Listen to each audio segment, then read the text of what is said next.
como puede ser verdad. En la cadena SER, Radio Paradiso, Sonia Ballesteros y María Manjalacas. Last night I dreamt of San Pedro, just like I'd never gone. I knew the song. La Isla Bonita se escuchaba en el verano del 87 y es la sintonía de entrada de este Radio Paradiso en el que vamos a recorrer los veranos de una década en la que este país se iba a volver socialista y el mundo iba a vivir la era Reagan y la caída del muro de Berlín.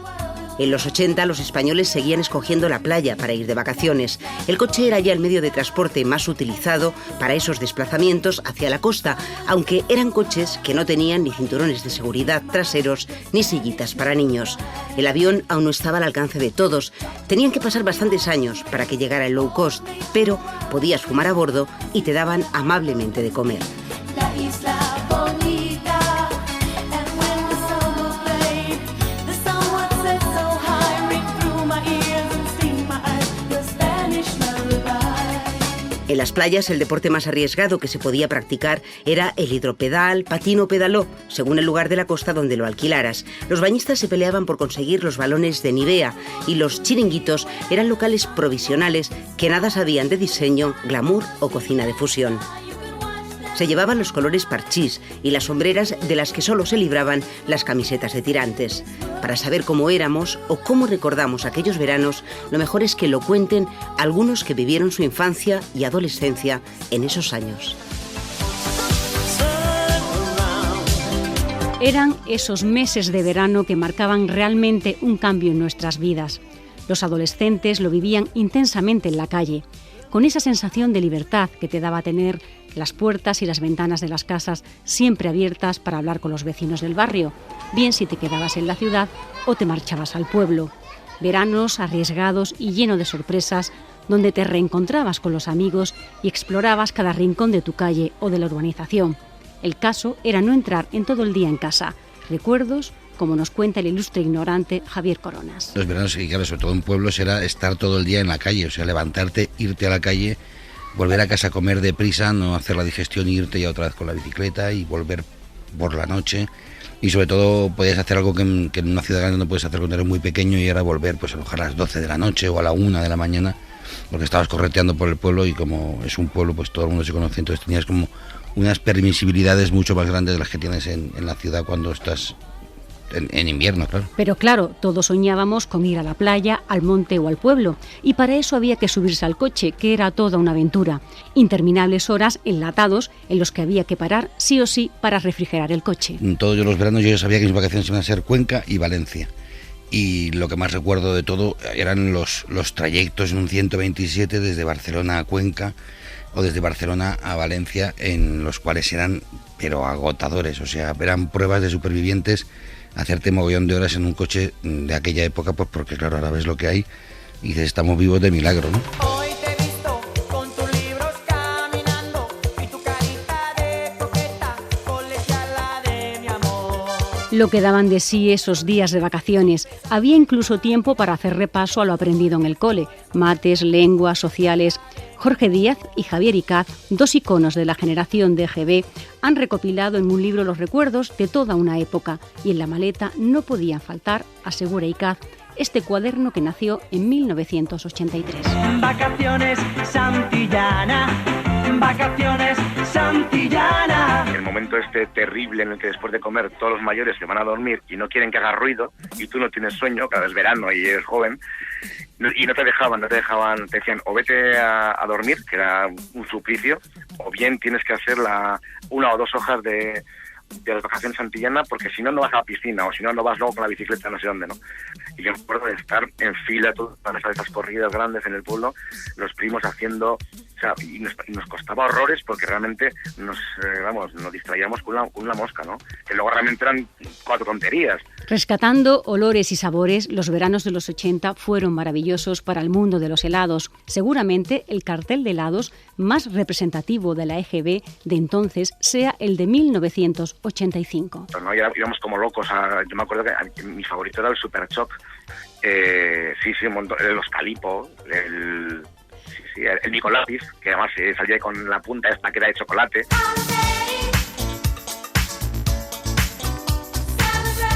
Una época que fue una auténtica fábrica de crear iconos. En las fiestas de los pueblos se disfrutaba de las verbenas y los conciertos.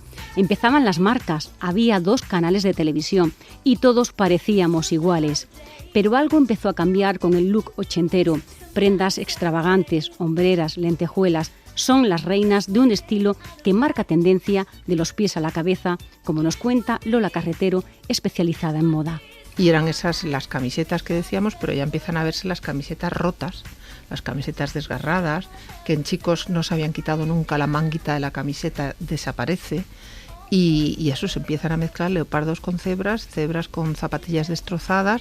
Y bueno, y los musicales eran una referencia dentro de lo que luego arrastraba la calle, ¿no? Y de la calle se copaban las discotecas para sofocar el calor. Todo era grande, las gafas enormes, de pasta blanca, de pasta negra, vuelven a aparecer los espejos, que parece que es de ahora, no, empiezan en los 80. Era imprescindible, salías con gafas hasta de noche, de sol, había que ir, ibas pegando tumbos por las discotecas, pero tú entrabas con una gafa de sol. Tanto se ponían que se hicieron unos cristales, recuerdo, amarillos, o sea, es que no eras nadie sin gafas de noche. La moda, algo más que ropa, se convirtió en un símbolo de expresión. Había varias tendencias, estaba un poco el punk, porque todavía en aquellos años estalla el punk, que era donde empezamos a ver las primeras góticas, que no se llaman góticas entonces, pero que diademas de pinchos, collares de pinchos, las pulseras, las uñas negras. Eso iba por un lado, que era una tribu, pero por otro lado, por ejemplo en España, Antonio Alvarado, la movida madrileña, todas las chicas Almodóvar, toda aquella desconocidos, pero que estaban marcando una ruptura total. Vamos a la playa. Cuántas expresiones, frases hechas de aquella época que nos hacían sentir más modernos se nos acabaron pegando. Las repetíamos sin cesar pensando que solo se decía en nuestro barrio.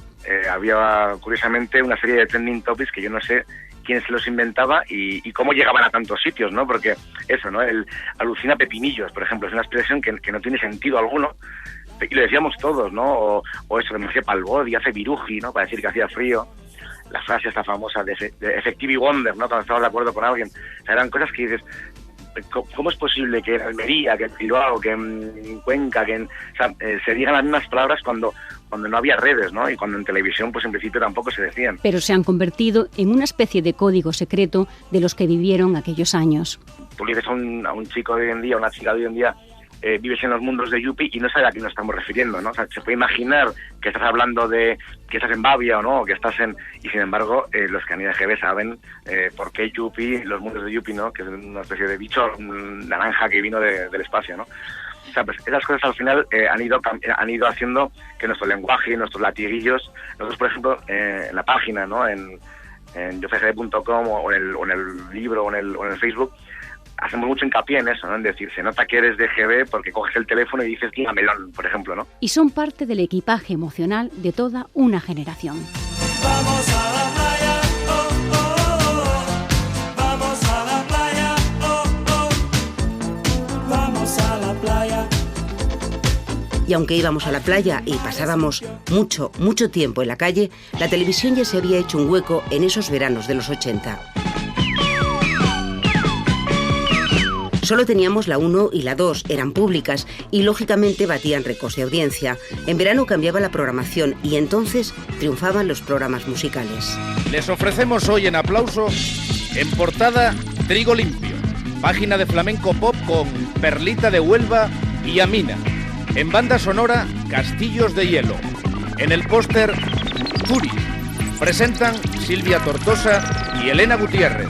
El humor con Arenas y Cal.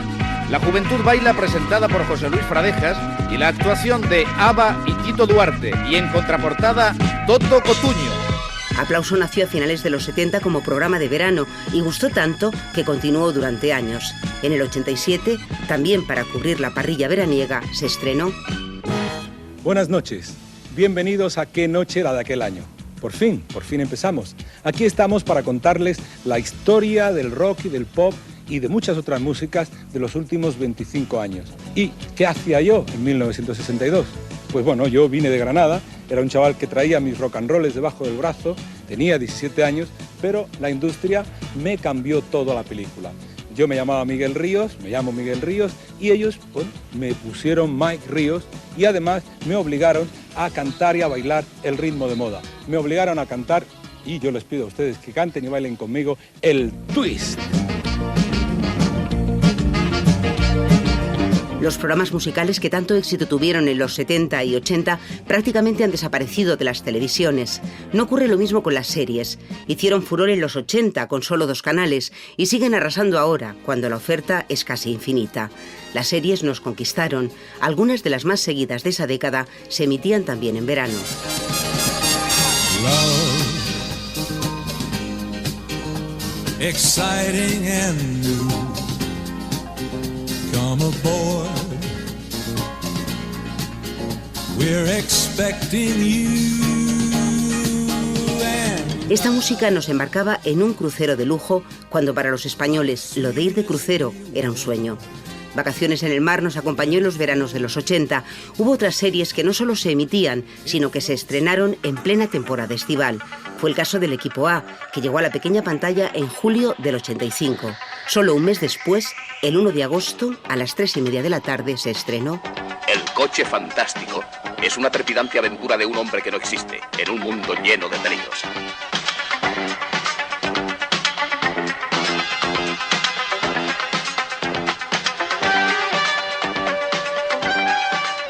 Michael Knight, un joven solitario embarcado en una cruzada para salvar la causa de los inocentes, los indefensos, los débiles, dentro de un mundo de criminales que operan al margen de la ley. Muchas de las series de los 80 siguen en el recuerdo de quienes se engancharon a un formato que tocaba todos los palos: humor, acción, intriga, denuncia social, amoríos, culebrones. No sé si había tantas series como ahora, pero casi. Eso sí, la cosecha que llegaba a España era totalmente norteamericana.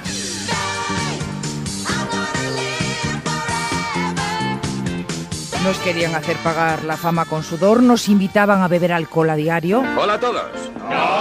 Y conseguían que deseáramos envejecer al sol junto a las chicas de oro. Thank you for being a friend. Travel down the road and back again. El 6151 de Richmond. Mamá, ¿qué ocurre? Ay, Dorothy, gracias a Dios. Se me rompieron las gafas en pleno centro y no veo ni torta. He tardado 6 horas en encontrar el camino de casa. Mamá, si apenas veías, ¿por qué no me llamaste? Hubiese ido a buscarte. Lo intenté y cada vez que metía una moneda y marcada, salía un preservativo. Aprendimos a ser malos con Falcon Crest y Dinastía, conseguimos arreglar situaciones imposibles con MacGyver y pecamos como locos con El pájaro espino. Cuando eras una niña, eras como una hija para mí. Entonces podía tenerte. Puedes tenerme ahora. Tú me quieres. Pero amo más a Dios. Viajamos al pasado con Norte y Sur y al futuro con V. Escribimos novelas de crímenes con Jessica Fletcher y conocimos a Pierce Brosnan gracias a Remington Steele. Pero no nos equivoquemos, para el español medio que vivió los 80, el verano arrancaba casi todos los años a golpe de... Eso que la primera vez que se emitió Verano Azul fue entre octubre del 81 y febrero del 82. A partir de ahí repitió casi todos los años en julio o agosto. Pancho está de acuerdo en que tenemos que hacer algo. Es que, oye, se creen que nada más el mandar y ala, obedecer. Y se les lleva la contraria, te la arman. Es que ellos viven en otro tiempo, como estuvieron tan reprimidos. ¡Jo! Tan reprimidos. Pues mi padre los ha debido armar buenas. Y el mío siempre dice que ha sido cocinero antes que fraile. No, pero estaban muy reprimidos del sexo, la política y así. Vivimos la transición y los primeros divorcios con Ana Diosdado e Imanol Arias en Anillos de Oro. Diosdado, que repitió como directora y protagonista de Segunda Enseñanza, una profesora de historia que deja Madrid y se instala en Oviedo con su hija Cristina Marsillac. Esta serie sirvió de presentación para actrices y actores que ahora son famosos, como Jorge Sanz, Amparo Larrañaga, Javier Bardem, Ana Torrent, Gabino Diego, Aitana Sánchez Gijón o Maribel Verdú. Papá, es maravilloso, maravilloso. Me ha dicho Rosa que este año ya me puedo apuntar a las listas para los que piden canguros. También participaron en un capítulo haciendo el papel de adolescentes los hermanos Guillén Cuervo, Cayetana y Fernando. Si es que eres una pavisosa, pues tienes que buscar una oportunidad como sea. Mira, monigotín, yo, gallitos como tú, me como 12 para desayunar. Otra serie de la época... Chico busca chica, chica busca chico, pasamos por los charcos del verano. Media Naranja, una serie que escribió Rosa Montero. El argumento cuenta la relación de dos jóvenes vecinos que acaban enamorados, Iñaki Miramón y Amparo Larrañaga, que por cierto en esta serie compartió reparto con su madre, María Luisa Merlo. ¿Y tú quién eres? El enviado del destino. ¿El qué, del vecino? No, digo que soy el vecino del cuarto piso, o sea, encima de este, ¿no? Primer piso, segundo piso, tercer piso, cuarto piso, pues ahí. Pues encantada. Ponte cómodo. España produjo muchas y muy buenas series. Ramón y Cajal, Ninette y un señor de Murcia, Los Pazos de Ulloa. Una de las primeras fue Fortunata y Jacinta, con Fernando Fernán Gómez y Ana Belén. ¿Me conozco? Me conoce. Y yo la conozco a usted. Se llama Fortunata. Yo soy Evaristo Feijóo. Claro. ¿A dónde va usted? A mi casa. ¿Por aquí? Es que me he equivocado. No sé lo que me pasa.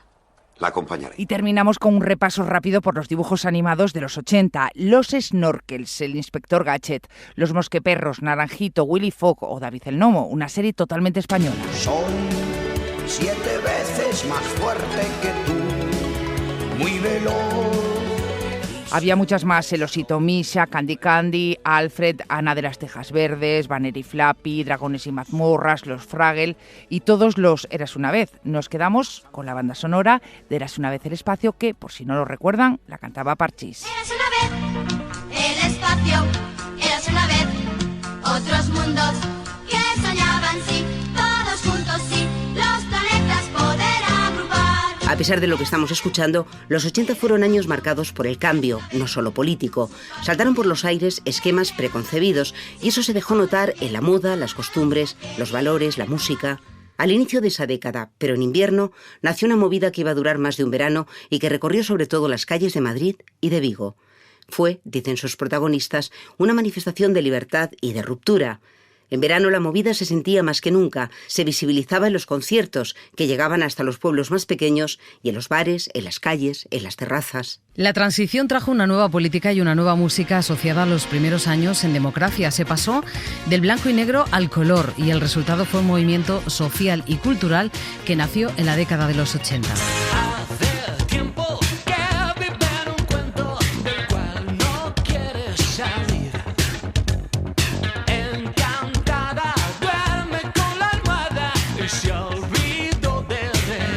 Surgió de forma espontánea en la España que dejaba atrás el franquismo, pero si hay que buscar el origen, los estudiosos lo tienen claro. Fue en Madrid, en febrero de 1980.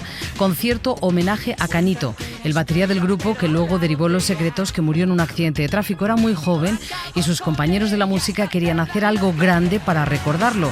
Y eso fue un gran concierto en el que participaron Nacha Pop, Alaska y los Pegamoides, Mermelada y, por supuesto, sus compañeros de Los Secretos. Escribí su nombre sin darme cuenta. Mis ojos quedaron igual, seguí yo pensar en ella. Los cuadros no tienen colores, las rosas no parecen flores, pájaros en la mañana. Nada es igual, nada es igual, nada es igual. Políticamente la movida empezó con Suárez y se consagró con Felipe González. El apogeo tenía un balcón de referencia, el del Palace, donde Guerra y González exhibieron la victoria socialista, y a la movida se apuntaban todos aquellos que hasta entonces habían sido clandestinos, y a ella se incorporó Carla Antonelli, activista transexual. Yo llegué a Madrid en el año 79 y todo aquel Madrid lo conocí, evidentemente, el Madrid del Princesa 3, de la canción, del rastro. La verdad que para mí fue bonito, tenía un encanto y era fabuloso. Entonces formé parte de ello y fui un personaje más de aquella época. De aquella época en la que el santo y seña fue la libertad. La movida literalmente fue una expresión y una manifestación de libertad, de la represión que habíamos vivido. Y de pronto hubo esto, el poder salir, el tener la sensación de que no ibas a ser reprimida Y entonces, sí, te ibas de fiesta, claro, era de fiesta, pero era una manifestación de libertad, todas estas canciones, poder decir todo aquello que estaba censurado hasta hacía poco. Sí, voy a ser mamá, voy a tener un bebé para jugar con él, para explotarlo bien. Sol Alonso, periodista y estudiosa de la movida que vivió en primera línea, explica muy bien el mestizaje de todo lo que se hacía y lo productivas que eran esas reuniones que empezaban con unas risas y terminaban con un proyecto. La movida, que fue un movimiento que se gestó en los bares, y no hay por qué denostarla, la movida consistía en salir mucho, porque en de cualquier reunión podía surgir un proyecto, y Almodóvar salía mucho y se iba a la terraza del Teide, y de la terraza del Teide terminaban en cualquier otro sitio, y de ahí salía un guión para una película. Y en esos ambientes había de todo, clase social baja y también mucho pijo. Había grupos de música, como Desperados o PVP, donde la mitad de los componentes eran de Carabanchel, por ejemplo, y la otra mitad del Colegio del Pilar. Así de claro, y bueno, los Berlanga eran pues hijos de Berlanga, imagínate el nivel. ¿Cómo pudiste hacerme esto a mí? Yo que te hubiese querido hasta el fin. Sé que te arrepentirás. La calle desierta, la noche ideal. La música tenía un complemento literario con Vicente Molina Foix, con Luis Antonio de Villena o Luis Mateo Díez. El medio de comunicación por excelencia eran los fanzines, y hubo revistas identificadas con la movida como La Luna o Madrid me mata. En la televisión, La Bola de Cristal marcó época.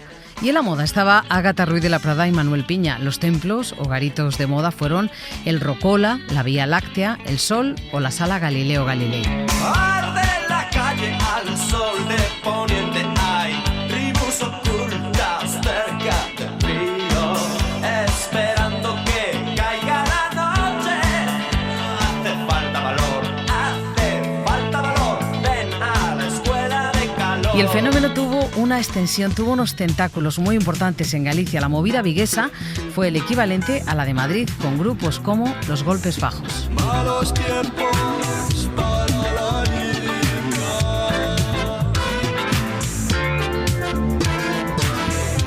Malos tiempos para la lírica. Gabinete Caligari, Tequila, Radio Futura, Barney fueron algunos de los grupos que marcaron la movida.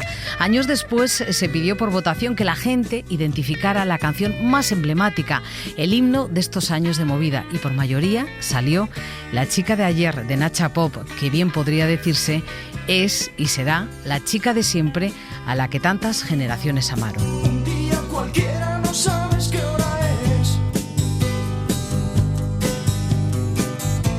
Te acuestas a mi lado sin saber por qué. Las calles mojadas te han visto crecer. Y tú en tu corazón estás llorando otra vez.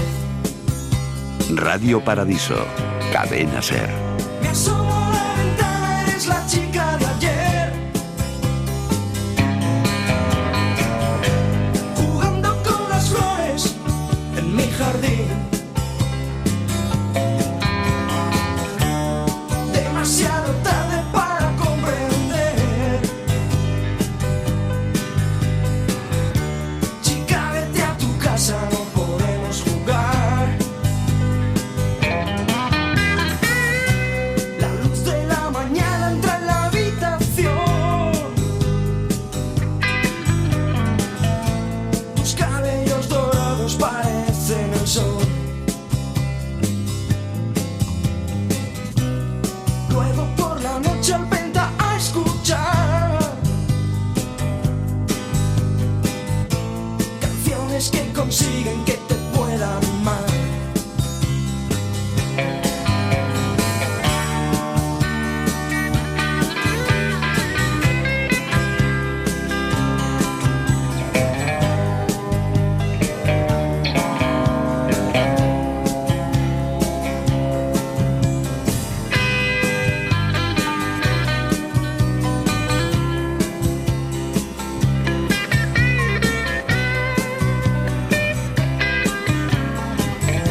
Hay quien dice que en verano nunca pasa nada, pero no es cierto. Y aunque este país siga paralizándose más de la cuenta en el mes de agosto, todos los veranos nos dejan noticias que por mucho tiempo que pase nunca olvidamos. Es el caso de uno de los crímenes más comentados en la década de los 80. Nadie que tuviera edad para recordar habrá olvidado el asesinato de los marqueses de Urquijo. Entró en la habitación. Guiándose con la luz de la linterna, apuntó a la nuca y disparó. Ni siquiera se movió. Allí quedó sobre la cama, muerto en el acto. Se dirige hacia la puerta. Así se recreó en la SER en los años 80 lo sucedido aquella madrugada del 1 de agosto de 1980, uno de los capítulos de la crónica negra de nuestro país, un crimen rodeado de misterio, morbo e intrigas familiares que despertó una extraordinaria, quizá desmedida expectación mediática.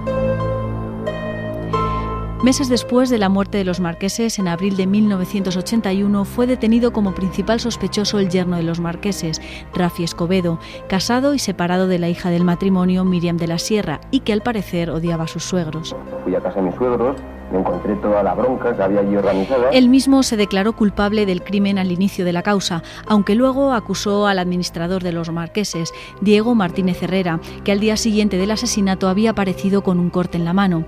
Herida sospechosa para los investigadores porque para entrar en la casa el asesino había roto una ventana. Para aquella herida Diego tuvo una explicación un tanto peregrina. Que me dañó mi perrito, hombre, que tengo un canichito enano blanco y que me dañó la mano izquierda. Rafi Escobedo fue juzgado y condenado entre junio y julio de 1983. La sentencia del tribunal que hoy condenó a Rafael Escobedo, el único encausado, a una doble pena que le suponen un total de 53 años, 4 meses y un día. Posteriormente, en octubre de aquel mismo año, se reabrió el sumario por el que fueron procesados un amigo íntimo de Rafi y otro amigo de la familia, mientras Rafi Escobedo, sumido en sus problemas con las drogas desde la cárcel, amenazaba con tirar de la manta y paseaba su testimonio por radios y televisiones. En el caso Urquijo no le ha interesado a nadie investigar. No se ha investigado. El 27 de julio de 1988 apareció ahorcado en su celda del centro penitenciario del Dueso, en Cantabria. El crimen ha prescrito, la historia se convirtió en una serie de televisión, pero para muchos, tantos años después, todavía flota en el aire la pregunta de ¿quién mató realmente a los marqueses de Urquijo? De este crimen se siguió hablando durante años. Lo mismo podemos decir de otra de las noticias que ocupó las portadas de los periódicos de la época un año después. En 1981, el caso de la colza, el del síndrome tóxico, iba a sacudir a este país. Aceite puro de oliva, directamente del productor al consumidor. No dejen de aprovechar esta oportunidad. Todo empezó el 1 de mayo de 1981 con la muerte de Jaime Vaquero, un niño de 8 años que vivía en Torrejón de Ardoz. Él fue la primera víctima. En ese momento se creyó que se trataba de un brote de la enfermedad del legionario. La aparición de nuevos casos, primero en Madrid y después por el centro de España, desató la alarma. El número de enfermos se disparaba y las autoridades no sabían a qué se estaban enfrentando. En Madrid, y dado el notable incremento del número de afectados por tan extraña enfermedad, se ha producido una importante alarma entre la población, debido a los diferentes rumores que apuntan hacia la posibilidad de considerar a determinadas verduras y hortalizas como transmisores de la neumonía. Surgieron todo tipo de teorías conspiratorias, envenenamientos intencionados, experimentos con armas bacteriológicas, hasta que 50 días después, en pleno mes de julio, los investigadores descubrieron la causa de la enfermedad. El aceite de colza que se ha empleado en este fraude es un aceite de colza desnaturalizado con sustancias tóxicas. Este aceite de colza adulterado se distribuyó por mercadillos de toda España. Su bajo precio, en un tiempo en el que el país atravesaba una grave crisis económica y también la ausencia de controles sanitarios, hicieron el resto. Hubo 350 muertos, según las cifras oficiales. Las no oficiales hablan de hasta 4.000. Y 20.000 afectados, muchos de ellos siguen vivos y arrastran las secuelas de la intoxicación. Pues muy cansada y las piernas, las tengo como dormidas por la parte de abajo. Yo no puedo hacer nada, soy una mujer inútil, yo soy un trasto, un mueble. Yo he notado que los más ricos nos han envenenado porque buscaban la mejor calidad y nosotros buscábamos lo más barato porque no teníamos tanto dinero como ellos. Get up, stand up. Stand up for your right. Get up, stand up. Stand up for your right. Get up, stand up. Stand up for your right. Get up, stand up. Don't give up the fight.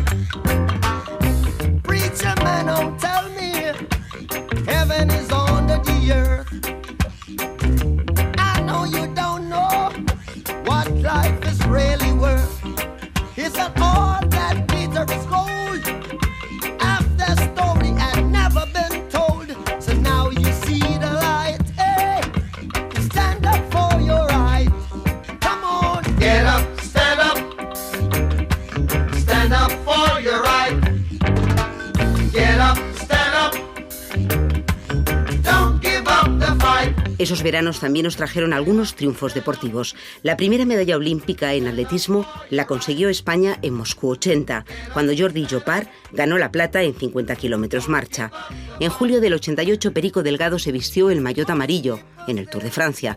Y para acontecimiento deportivo de esos veranos, el Mundial del 82, no por el resultado de la Roja, sino porque lo organizó España. Y eso sí que era novedad.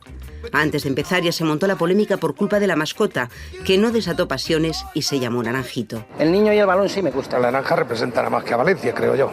Tenemos otros símbolos más españoles, más sangre española. La inauguración fue en el Camp Nou con un espectáculo cargado de tópicos, bailes folclóricos y, como dijo el presentador, bellas señoritas vestidas de futbolistas.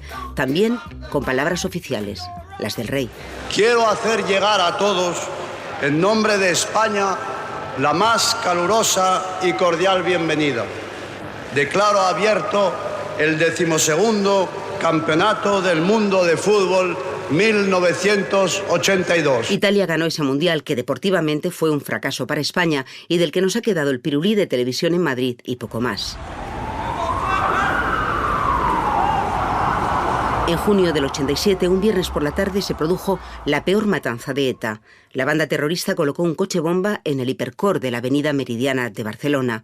21 muertos y 45 heridos fue el balance final de un atentado que permanece en la retina de quienes vieron cómo los bomberos sacaban los cuerpos carbonizados de hombres, mujeres y niños que estaban haciendo la compra para el fin de semana. Sí, iba a comprar embutidos en Hipercor, estaba haciendo mis compras y de golpe he oído como un ruido, como un trueno, como si viniera de lejos, y de golpe un gran estruendo, un gran cráter, como un gran túnel de fuego que ha salido no sé de dónde, después he sabido que ha venido de abajo.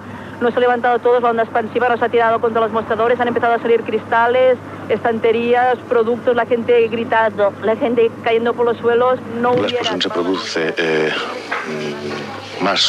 sobre 3/4 de hora después de la hora previstamente anunciada por los terroristas y cuando se estaba precisamente efectuando una inspección. Estaba apagando y me vino como un viento caliente, se apagaron las luces y de momento estalló la bomba. También en verano llegó el final de una guerra absurda, la de las Malvinas. Argentina contra el Reino Unido, una de las principales potencias mundiales. Y todo porque los militares que tenían el poder querían desviar la atención de los argentinos y que estos dejaran de protestar por la situación económica que atravesaba el país. Comunicado del Estado Mayor Conjunto número 165. El Estado Mayor Conjunto comunica que en el día de ayer, 14 de junio de 1982, se produjo la reunión entre el comandante de las fuerzas inglesas, general Jeremy Moore, y el comandante de la guarnición militar Malvinas, general de brigada Mario Benjamín Menéndez. En dicha reunión se elaboró un acta en la cual se establecen las condiciones de cese de fuego y retiro de tropas. Otra de las noticias que vivimos y seguimos minuto a minuto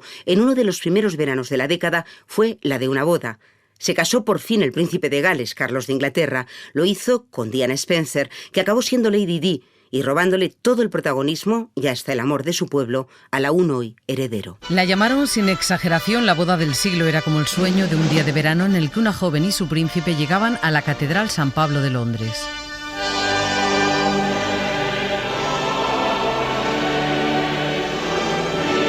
Diana venía de la aristocracia con escasa preparación académica, trabajaba en una guardería, fue mala estudiante y buena en natación, soñaba con ser bailarina, pero el guión le dio el papel protagonista de una escena que parecía sacada de un cuento de hadas. La película solo acababa de comenzar. I, Diana Francis. I, Diana Francis. Take thee, Charles Philip Arthur George. Take thee, Philip Charles Arthur George. Todas las casas reales asistieron al enlace, salvo los reyes de España. Declinaron la invitación tras conocer que la luna de miel de la pareja incluía una escala en Gibraltar. Salvo esta ausencia, todo fueron presencias en la catedral y en las calles, donde el recorrido real en carroza fue seguido por miles y miles de personas que aclamaban a la pareja. Todo era histórico, todo era excesivo. La carroza de vidrio tirada por caballos, 600.000 personas en torno a la catedral, 750 millones de espectadores en el mundo vía televisión. El pastel de boda a la altura del invitado, más de 1,5 metros en 5 pisos. Y el vestido de novia, hoy imposible, también hizo historia. Abullonado de color marfil, tenía 10.000 perlas cosidas a mano y de cola 25 metros. Con el matrimonio, Diana se convirtió en princesa de Gales con tratamiento de Alteza Real. Para el pueblo llano era Lady Di, la princesa del pueblo, como la llamó Tony Blair.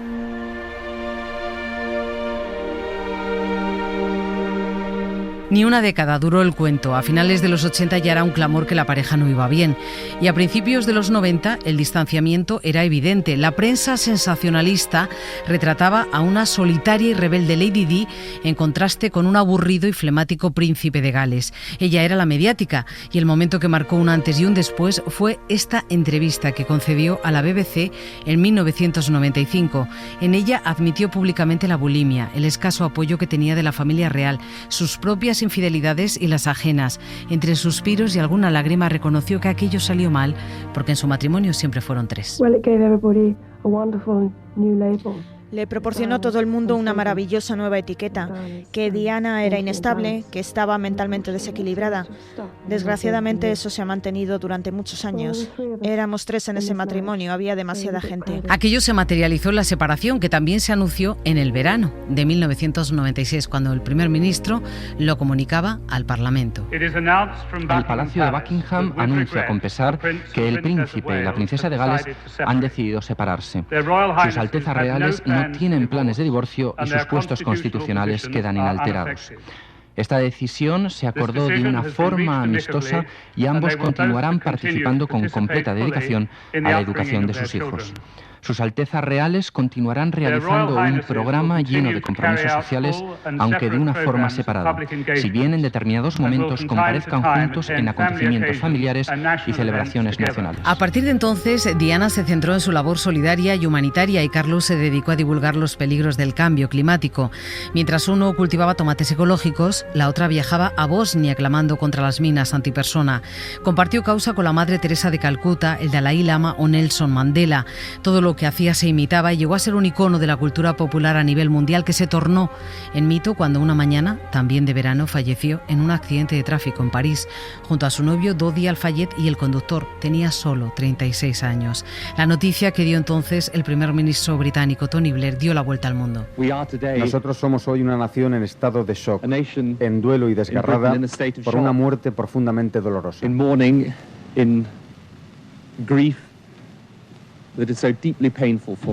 Y las condolencias llegaron de todo el mundo, desde Estados Unidos con Bill Clinton. Sé que este es un momento muy difícil para miles de personas en el Reino Unido que están en un profundo estado de shock y desolación. La gente americana les envía su pésame a todos ellos. La reina de Inglaterra fue la que se hizo rogar, pero al final claudicó y pronunció un mensaje en directo por la televisión donde recordó a Diana, ser humano, agraciado y excepcional, dijo, en sus buenos y en sus malos momentos, que nunca perdió la capacidad de sonreír y de amar sobre todo a sus hijos. Tras el shock y las primeras declaraciones, la polémica, se habló de conspiración, nunca se probó. Lo único que se confirmó es que el coche iba a 200 kilómetros por hora y que solo sobrevivió el guardaespaldas, el único que llevaba el cinturón de seguridad. Se habló de que los paparazzi habían forzado la velocidad y se habló y se buscó esa foto de Diana casi muerta en el interior del coche que pocos publicaron y que abrió el debate periodístico. Su hermano literalmente acusó a la prensa. Yo creo que la prensa finalmente la ha matado, pero ni siquiera yo puedo decir que han tenido una implicación directa en su muerte. Pienso que cada propietario y cada editor de las publicaciones que han pagado para que se introdujeran en su vida privada y explotaran sus fotografías, alentando además a esa clase de personas violentas a que arriesguen todo para conseguir la imagen de Diana, tienen hoy sus manos manchadas de sangre. Y la prensa se dividió sobre la oportunidad de publicar la foto. A mí Lady Di es igual que la Virgen del Carmen o la señorita Pérez, es decir, si es noticia la publico.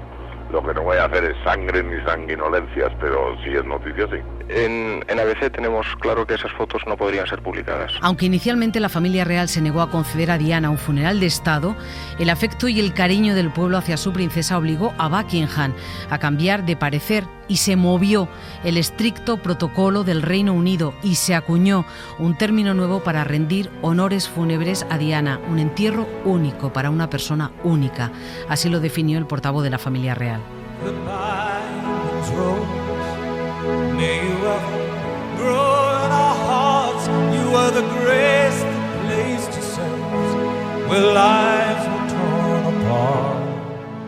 Con Diana, en lo bueno y en lo malo, la gente siempre se echaba a la calle para seguirla, y el día del funeral más de 2 millones de personas acompañaron la comitiva por las calles de Londres. Había muerto la princesa, pero había nacido el mito, uno de los grandes iconos del siglo XX.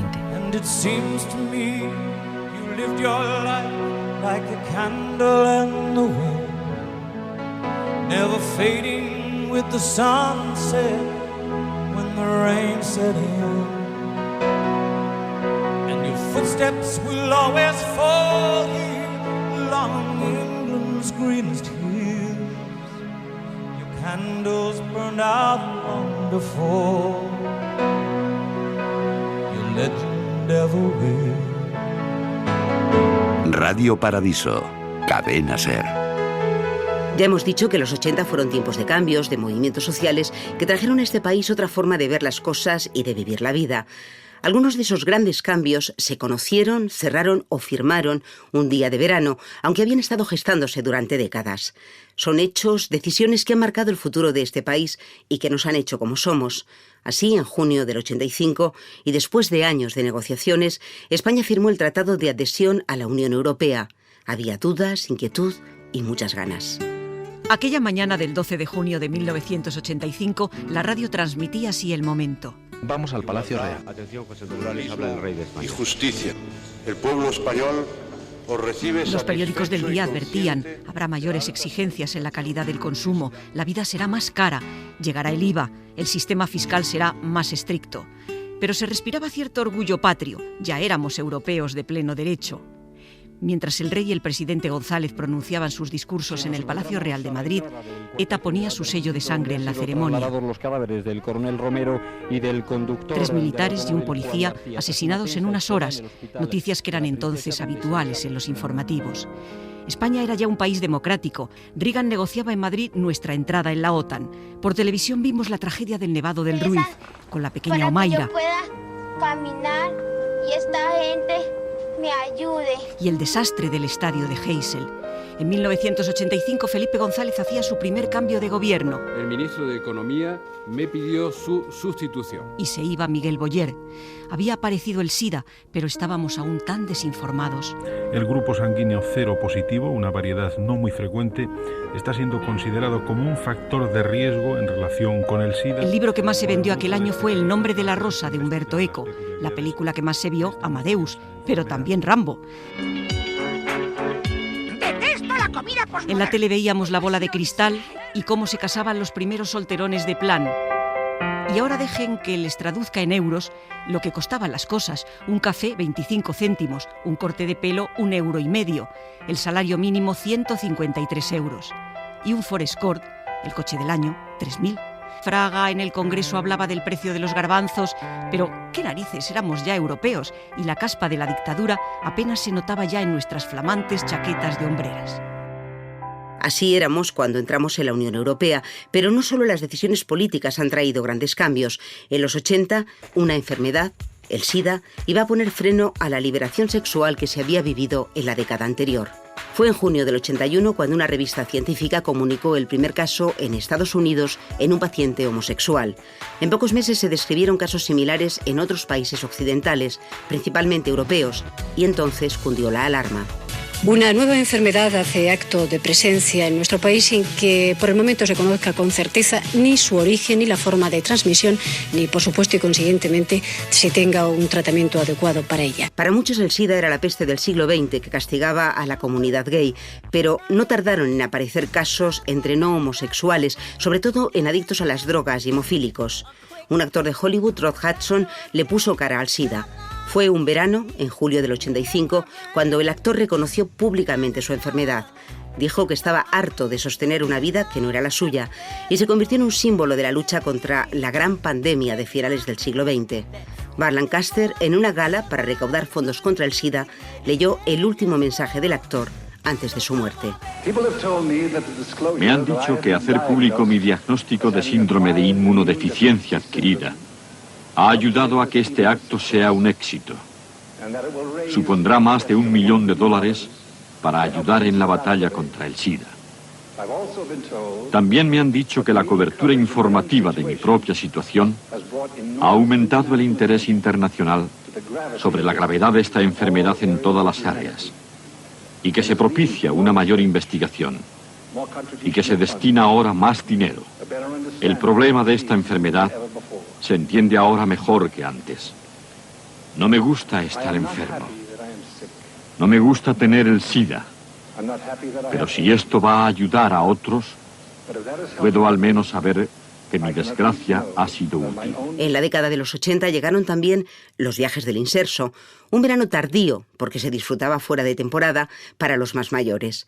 Muchos no habían viajado antes ni habían disfrutado del vivir a mesa puesta en un hotel de 3 o 4 estrellas durante una buena temporada y además a buen precio. Es bastante barato esto del viaje, ¿verdad? No es caro, no es caro, está bien. Creo que son 18.000 pesetas, ¿no? 18.000 pesetas. 21 días, está fenomenal, ¿no? Incluso con vino en las comidas. Por 18.000 pesetas, que vamos a pagar 21 días en un hotel de 3 o 4 estrellas, estamos como los americanos o ingleses que puedan venir aquí a veranear. Y esos viajes eran algo más que unas vacaciones, eran una forma diferente de afrontar la jubilación.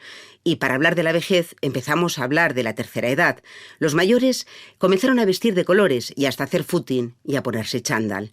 Eso también llegó para quedarse, como el divorcio, que después de muchos debates, artículos de opinión y hasta manifestaciones en la calle, se legalizó, muy a pesar de la Iglesia Católica, en julio del 81, con una ley que era de las más progresistas de Europa. Del para toda la vida, o hasta que la muerte os separe, al divorcio express que se anuncia en Internet a precios low cost por poco más de 100 euros con todo incluido y pago fraccionado.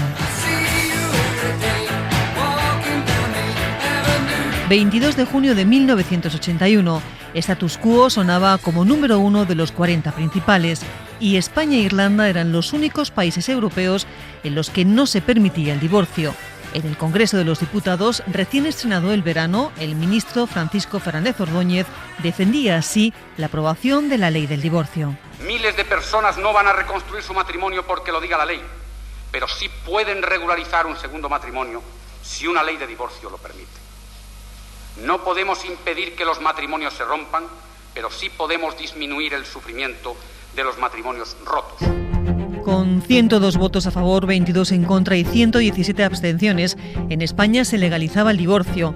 El camino no había sido nada fácil para un ministro que se había echado encima a toda la Iglesia y a gran parte de su propio partido, la UCD. La familia en general, pero sobre todo los hijos, son los grandes perdedores siempre que se plantea un divorcio. El matrimonio rapto y plenamente consumado para la Iglesia es indisoluble. El clima de rechazo que se vivió entonces por parte de los que se resistían a sacar a España del blanco y negro lo recuerda muy bien Ana María Pérez del Campo, presidenta entonces de la Federación de Mujeres Separadas. Recuerdo estar con el ministro en su despacho y decirme: acércate y mira por la ventana. Y yo miraba por la ventana y me encontraba con que enfrente habían colocado un marco de estos de publicidad que decía: el divorcio destruye la familia, justo enfrente de la ventana del ministro. Durante semanas visitó ese despacho en el que trabajó con Fernández Ordóñez para sacar adelante la ley del divorcio, ley que se convertiría en el primer gran logro social de la democracia, la primera gran conquista de la mujer. Porque la protagonista del divorcio ha sido hasta el día de hoy la mujer. Claro, la libertad es una conquista de los esclavos y el divorcio una conquista de las mujeres. Oh, ¿qué será?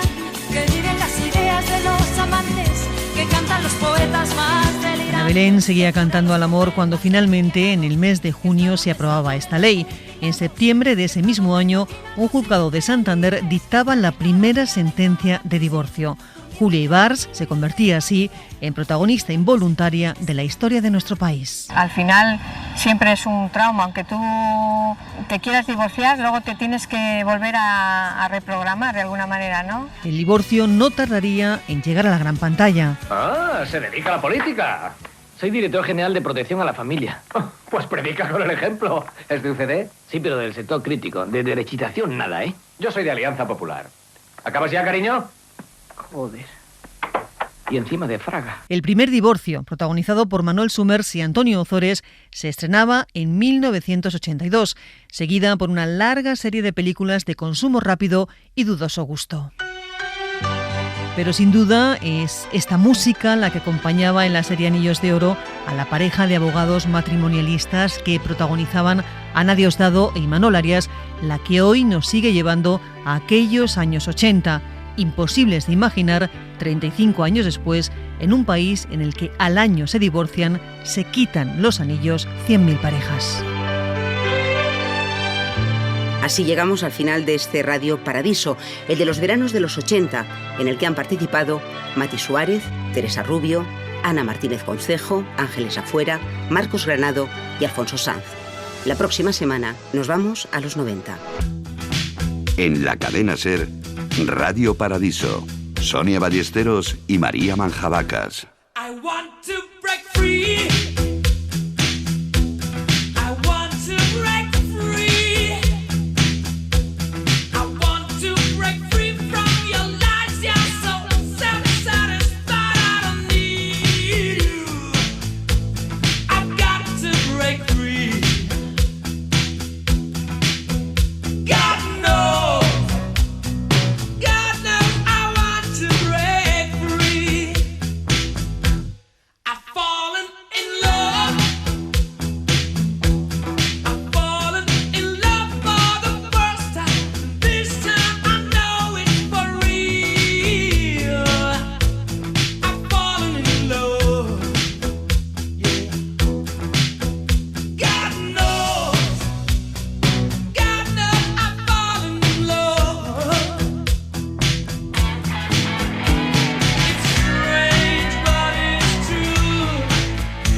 But life still goes